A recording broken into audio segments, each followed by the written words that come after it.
Understanding. Install the package. Hello, everyone. Welcome back to our channel.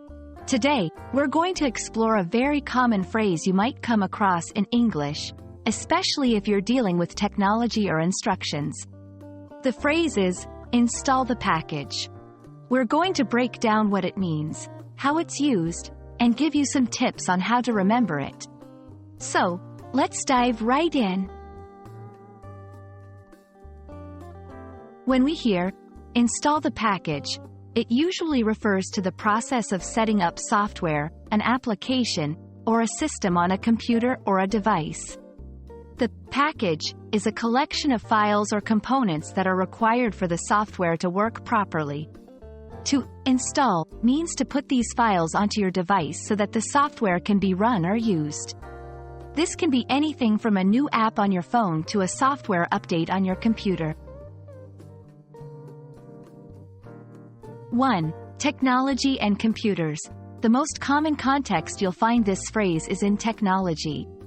Whether you're installing a new game, a productivity tool, or an operating system, install the package is a key step to get things up and running. 2. Instructions and manuals. Many instruction guides for electronic devices or software include steps to install the package. It's a crucial part of setting up new gadgets or applications. 3. Online forums and help desks.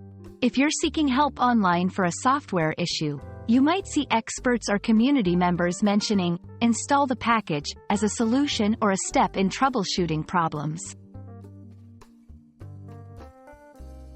1. Associate with personal experience. Think about a time you installed an app on your phone or a program on your computer. Connecting the phrase to your own actions can help solidify its meaning. 2. Practice in context. Try using the phrase in sentences or while discussing technology with friends. For example, I had to install the package to get the latest features. 3. Visual aids. Imagine the process of opening a package and placing its contents into your device. This visual can help you remember that installing is about adding something new that needs to be set up before use. We hope this video has helped clarify the meaning of install the package and how you can use it in everyday contexts. Remember, learning phrases in context can greatly improve your understanding and retention of the English language. Thanks for watching, and don't forget to subscribe for more helpful videos. See you next time.